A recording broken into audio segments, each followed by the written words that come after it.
innovation as rollers went on and the tractors and so on became more prevalent, of course the rollers became heavy, a lot heavier than these. But this is an ideal one for our horses, for doing the particular job in which the roller is designed.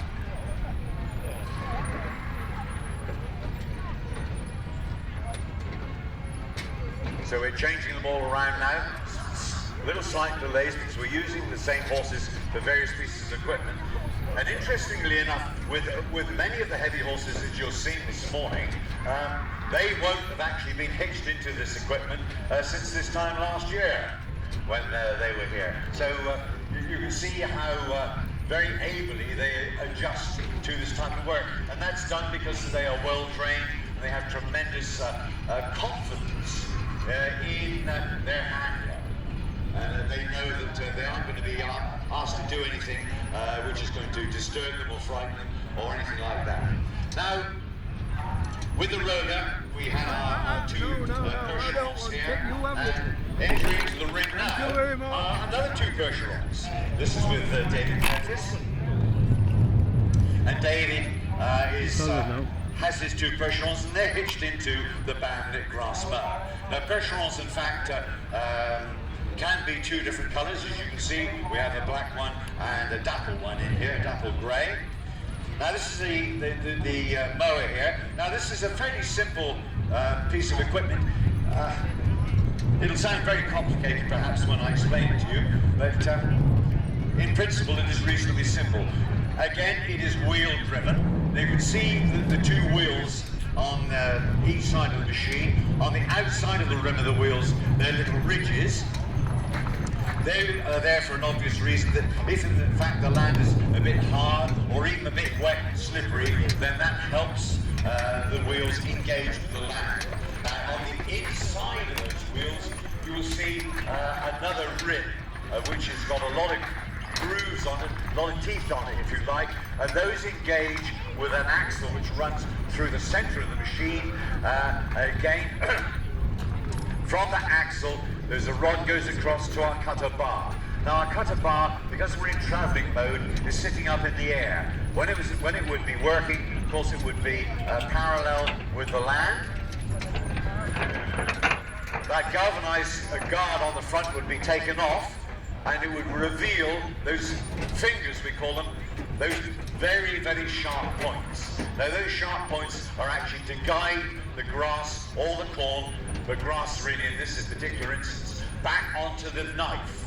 Now the knife reciprocates backwards and forwards across those fingers. If you think of your own hedge cutter at home, then you've got one section of your hedge cutter, you have a solid section with a lot of teeth on it, which doesn't move, but the moving knife above it reciprocates backwards and forwards.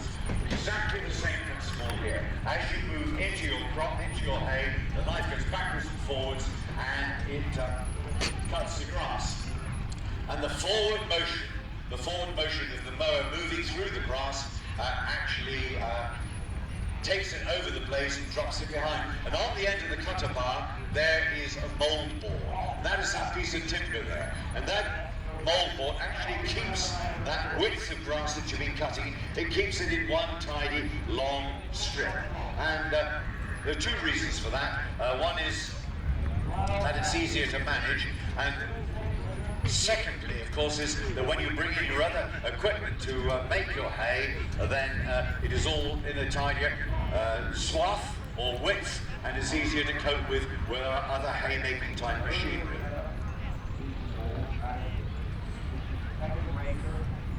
Now the height of the cutter bar can be controlled by levers which are in front of David there. If it's on a sort of a bumpy ground, then of course he would raise the knives slightly above the ground, because the worst thing you want to do is to drive that cutter blade into a bump or a big rock or something like that, because it would seize the whole operation up. And if in fact the grass itself was very, very dank and very, very wet, they might want to just nip over and take the top half off rather than go down through the bottom and leave it clog on. The best time to carry out this type of work, generally speaking, your horses would go out reasonably early in the morning, sort of right about 8 o'clock. just when the dew was beginning to disappear off the grass, still retaining just a little bit of dampness, because that would ease the cutting. And very often you'll find, won't you, ladies and gentlemen, when you're mowing your lawn, if it's just a little bit damp, not soggy wet, just a little bit damp, the mower actually will cut it a lot more efficiently than if it was bone dry and hard, where your blades and so on skim over the top and they wouldn't give it a nice tidy cut. So that is our mower. Now we've got an interesting piece of equipment, and this is our hay tedder. Our hay tedder. And Becca's come in with a Suffolk punch, and let's have a little bit of, tell you a little bit about the hay tedder. Tedding is a word, it's called, it means sort of fluffing up of the crop by lifting it and letting it fall back on the same strip of ground. The tines kick the crop rearwards. The process has the advantage that if there has been any rain or heavy dew fall, the crop is put back onto the ground, which has been protected and is therefore dry. The road wheels operate the geared axle, which is between the wheels and upon which are set a series of cones, arranged in two banks that rotate, thereby fluffing up the crop. So there we are. That was the notes. As you can see, you've got this canopy, if you like, and within that canopy, you have those cones. And they are operated, again, by the land wheels. The land wheels have a geared mechanism which spins those two sets of cones. They're separated, two distinctly separate sets of cones. It's a pretty lethal piece of kit, as you can see. And it's actually in its working mode at the moment. So if there had been rows of grass on the ground, it would be fluffing it up. And believe me, when it goes, it throws it very high in the land, in the air, I mean. If it's particularly windy as it is today, it throws it right up. Now, the object of the exercise is, as I described from my note here, is if your grass, you know, it's been hanging about for quite a long time, and you want to speed up the making of the crop because you think perhaps the weather is going to break, then this speeds it up by throwing it right up in the air, and it brings the green grass right to the top. It lets it all change colour, and it speeds up the whole process. It gets the air into it, gets the sun into it, gets the wind into it. Some farmers didn't like them. They would say, well, you know, it knocks the goodness out of the grass. Some said, don't be silly. It in fact speeds up the crop, the curing, the making of the hay, and therefore you get a better sort of a crop. So that is our hay tedder. Normally our operator would be set up on the seat there, and we would be riding around. Now, into our ring here, a very, very simple piece of equipment, but a very, very, well, it's an ingenious piece of equipment, really, and quite effective. And this is our tumbril Haze Sweep. And there we are, you can see, it's ideal way, if you've got a big tummy on you, you don't use this piece of kit. Now then, a tumbril hay sweep. Well, the hay sweeping action, of course, is you're sweeping your hay. Our other piece of equipment here, our tedder, is made our crop, so we got all our rows of grass right way down the field. It's all making a beautiful hay, and now is the time to take it back to our rickyard.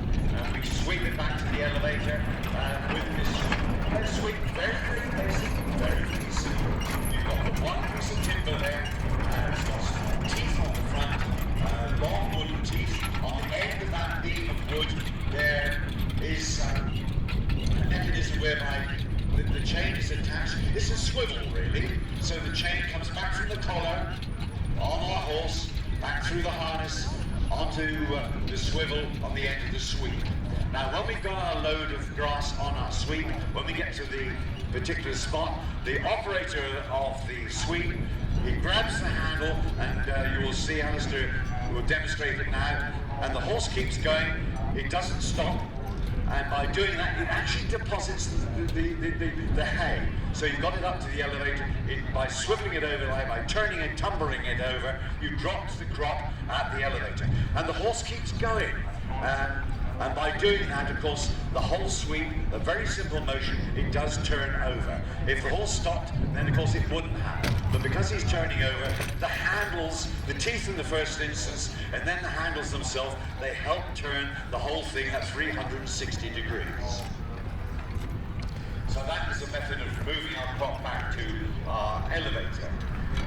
Now our elevator we had a little bit of a chat about just now. As you can see, our fellas are down there building their straw rick.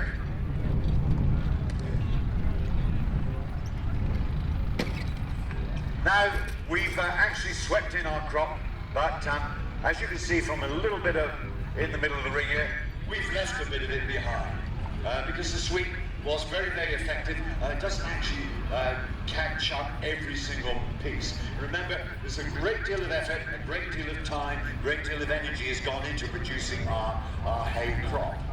Remember, we've sown it, we've cut it, we've made it, and that operation, right from the days when we first ploughed to the time we take our first cut of grass and make our first lot of hay from it, has probably been about 18 months. So we don't want to waste anything. So what do? We've got a piece of kit here, and it is called a hay rake.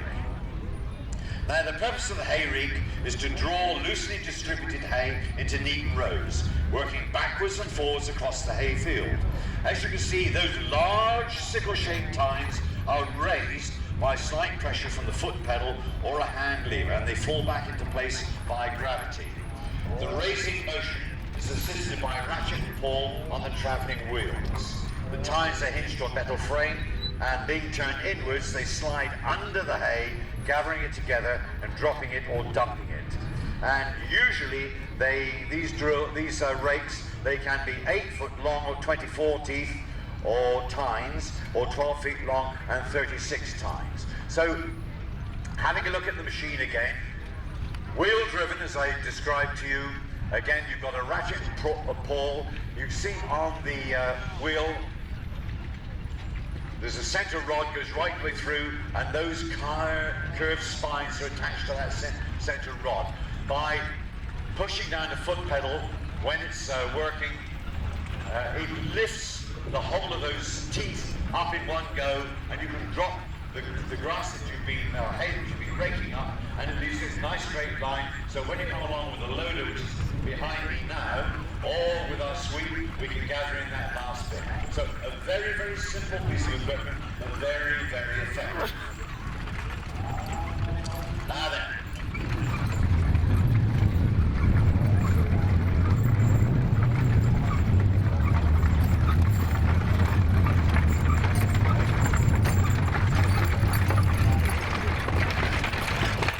Now into our field, we've bought our pair of horses again.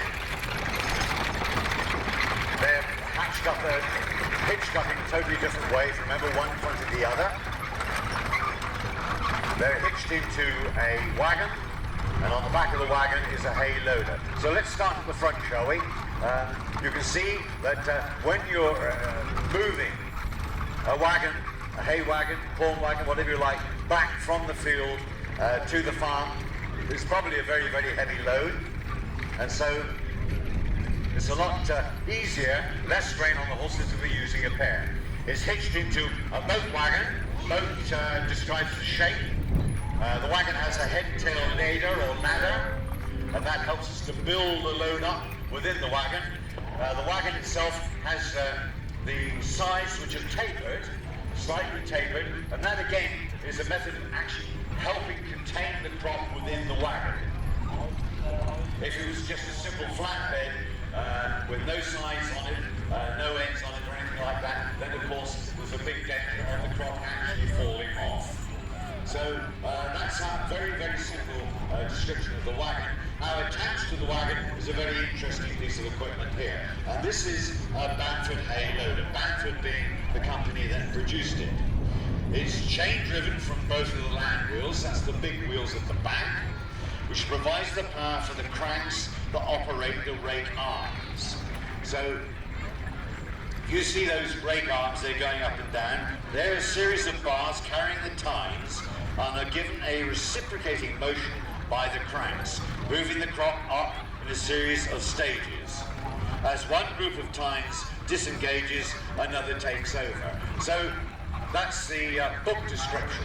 As they go along, you can see those arms which are going up and down at ground level, they have a spring tine or spring teeth, and those teeth actually engage with the crop, and by reciprocating, in other words, by those arms going up and down, and they don't all go up and down in uniform. As you can see, they go up in pairs. As they go up and down, with the teeth underneath those arms, they're lifting the crop up, drops over the front onto our wagon.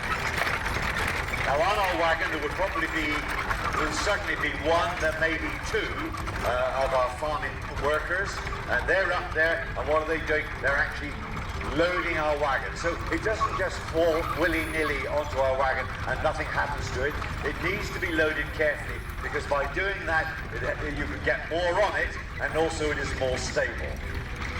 Now when we've got our wagon full of our crop, we don't need to take the loader all the way back to the farm, because we'll probably need it for the next load. So you just disengage it from the rear axle of the wagon. And as you go around, you can see that it's attached to the wagon axle at the back. So again, very simple, but a very effective piece of equipment. Now we're actually moving our thoughts now across more from the haymaking type of thing to our corn crops. Now into the ring now we have our Bamford Reaper. David Joseph has returned with his Bergerons. They're in just now with a mower. Now we have the Bamford Reaper. This cuts corn.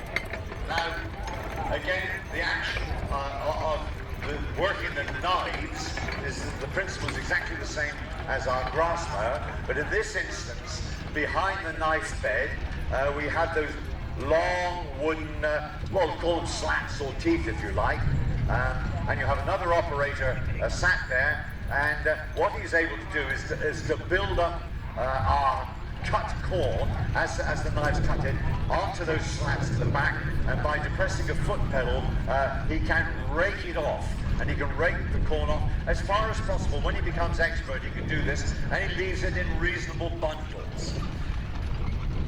So it's long before the bundling mechanism, which we'll show you later. So he's leaving the corn, it's being cut, it's all loose, but by that raking method, they actually keep it in bundles. And what happens then? Well, the women and the children of those days, they would be very, very important to haymaking and in harvesting times. They would come into the field, they would gather up the corn which he is left in reasonable bundles, they would tie it up, and they would tie it up. They would tie it up, and they would scoop the bundles. They would leave them in little pyramids, if you like, around the field. And there'd be 4 or 5 of these scoops in the field. Now, how do they tie? They don't have string, or they don't have wire. They didn't have it in those days. So they would, in fact, they would grab hold of some of the long lengths of straw, and they would twine it up, and they would tie up our stoops, our bundles with that corn.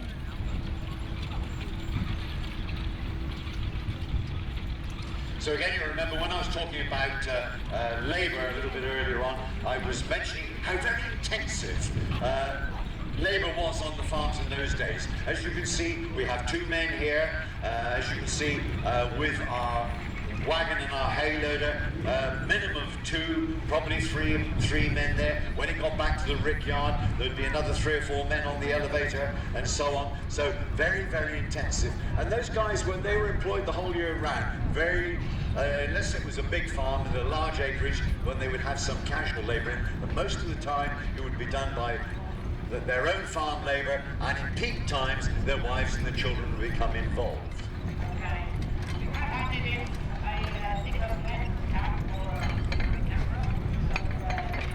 Wheel driven, remember.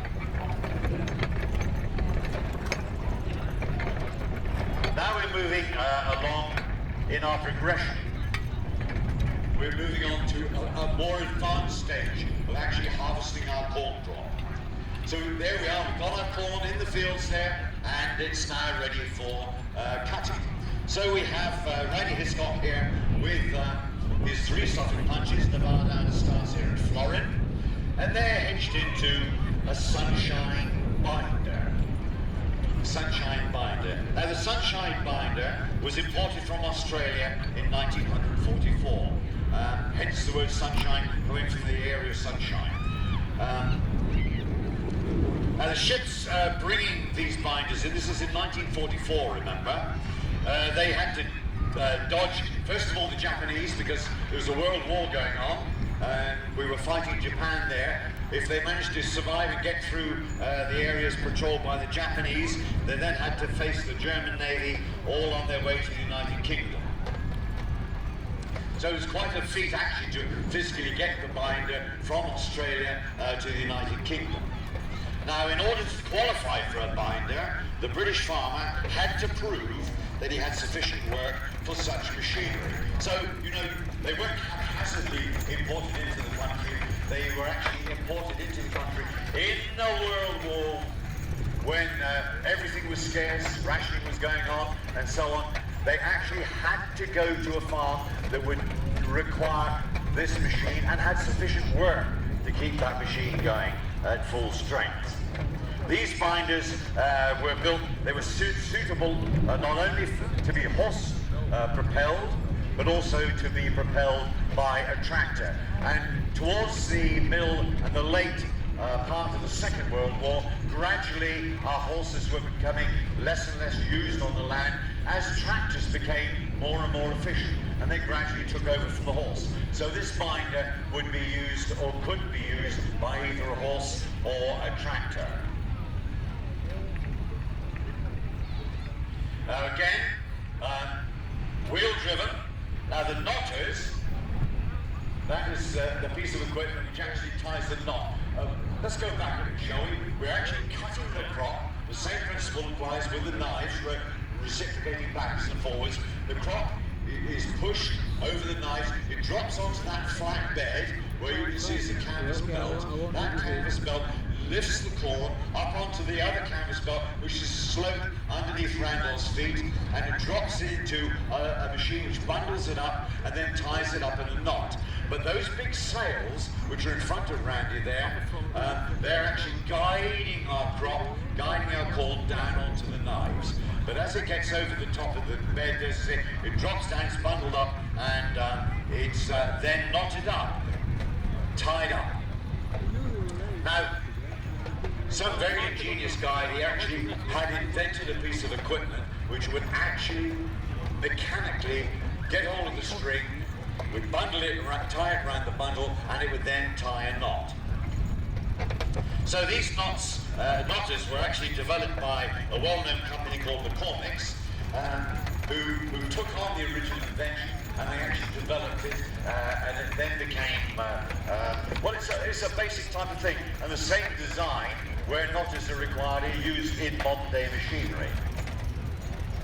Now this binder, when it came into England in 1944, went straight to a farm in Malmesbury, over in North Wiltshire, and it spent all of its working life there until just over 8 years ago, when it changed hands, and the present owner of the binder then has spent the last 8 years completely renovating and completely rebuilding this binder. When he actually discovered it on this farm, of course it hadn't been used for donkey's years, and well, you would look at it and say, well, really, it's just a bundle of old scrap. But this gentleman, with true love and true ingenuity, has actually rebuilt it, constructed it back to its original. So this is as it would be. And in fact, interestingly enough, he was telling me this morning that he just completed the work last winter, and he has, to try it out, he has in fact reaped 7 acres with it this year. So we know that it works, and next year he plans to, in fact, make greater use of it, because with this type of equipment, these days, you know, most of the corn and so on is cut by a combine harvester, and the straw which is left behind is either burned or reconsumed into the land, or is used for animal bedding and animal feed. But with our binder, if we're growing, our farmers are growing wheat for thatch, then this is the way in which they would cut it. And a lot of thatch is still being grown, although probably insufficient to meet the demand, is still going. And I know within 20 miles of this showground, there's quite a lot of wheat is grown for thatch. This is the machine we're doing. Why do they use it? Because it doesn't damage the straw. It doesn't damage the stalks, and therefore it bunts it up nicely. And when the corn is later on thrashed out of still very suitable for thatching. So a very, very important piece of equipment, even on these days of modern agriculture. So there we are, ladies and gentlemen, in the last hour. Seems to have gone reasonably quickly, doesn't it? We've given you just a little bit of a tiny glimpse into some of the machinery that would have been used on our farms, well, up until early the Second World War, some of it until the middle of the Second World War, but from around about the 1850s, 1860s, up until about the 1930s. So the type of machinery that would have been used on our farms during that period of time.